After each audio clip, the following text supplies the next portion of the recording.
You must have all heard about swine flu, no?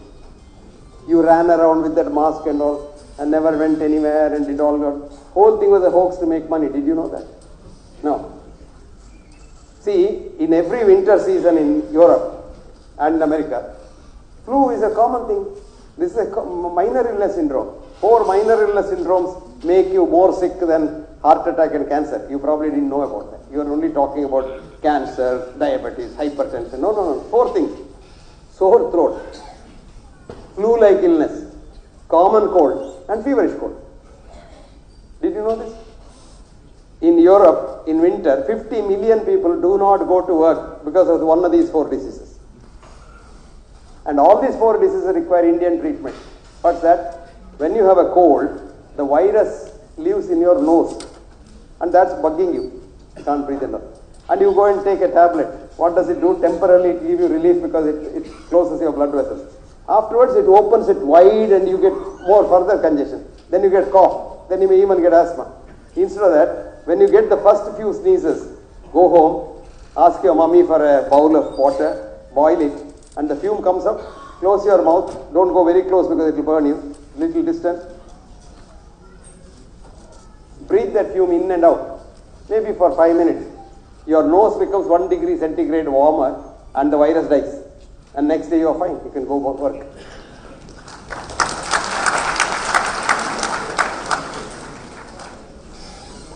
This treatment is free. That is why it is not popular. Did you get that? Suppose you get sore throat. Do you know the best treatment? Sip hot water. If you don't like water, many of you don't like water. Sip hot tea, doesn't matter. But keep on sipping for about half an hour so that the throat temperature and your head temperature goes up by 1 degree centigrade, germs die. But who wants to do that? Suppose you get a flu-like illness. Simply sit at home, don't go for work, rest. Number 2, plenty of water. Number 3, eat in moderation. And next day, you are okay. On the contrary, you take one of these lowering drugs, fever lowering drugs. They are the deadliest. The body wants the temperature to go up to kill the germ. You want to lower it. So this fellow will be off color for about a week or 2. It's called malaise. And then it will depress the immune system so that a secondary infection comes, you get permanent cough, hacking cough. Then you take a cough syrup, it suppresses the cough and it becomes a pneumonia. Cough syrups are banned in all countries except India. Most countries, not all countries. Cough should be treated for the cause and not the symptom. Cough is an indication there is something wrong. Find out what is wrong, or ask your doctor to find out what is wrong and treat that. Cough can be tuberculosis, cough can be pneumonia, cough can be cancer, cough can be anything. Cough can be simple cough. And if you suppress the cough, if you have said, let us say, cancer inside the lung, for so long time you don't know that cancer is there unless the cancer comes out of your mouth. So symptom treating is bad. That's why I said when you have a first symptom, what does it mean? Your immune system cannot cope with what is wrong and it has failed. So he gives you, then you go to a good doctor. I was telling you the good doctor is a family doctor because he knows all about you, etc. etc. Then we went at the tangent. Come back. Now when this doctor has seen you and advised something, follow it faithfully and have faith in him. Faith in him. That will provoke your immune system and cure it. I was telling about a study which was done in Oxford, Cambridge, Hamburg and Munich and published in 2012 in one of the most prestigious journals called Science Translational Medicine, STM. This study showed severe pain, irrespective of what the cause of the pain is. They were running a drip of morphine into the patient and doing his fMRI, functional MRI, to see what the brain does, and told the patient, this is not morphine. This is a new vitamin we have found out for your pain.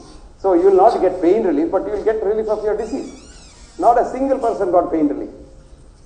Then they took that patient, crossover to study the other side, ran saline drip, salt water, and told the patient, this is morphine. You use salt or morphine. Everybody's pain went. Now they found out from the fMRI that when the patient believed it is morphine, when it was only saline, the forebrain produced such powerful opioids, much more powerful than morphine, that the pain disappeared. When he didn't believe it was morphine and it was morphine, what was happening to the forebrain? It slept. Nothing happened. So, Placebo. You see a doctor, a good doctor, you see him. And then if he says, hey, don't worry, you're all right, you'll be all right. Kai Rashi solvang. In South we say Kai Rashi.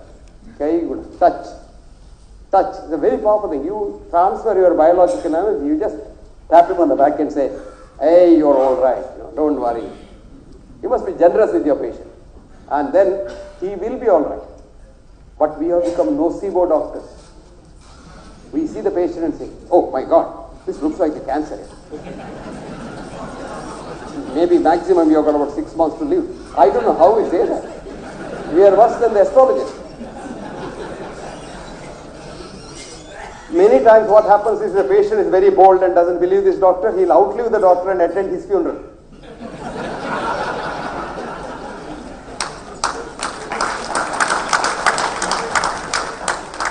Scientifically, a quantum physicist who teaches physics in Strathclyde University in Glasgow, William Firth, has written a beautiful article in the British Medical Journal, Chaos, Doctors Predicting the Unpredictable Future of Patients.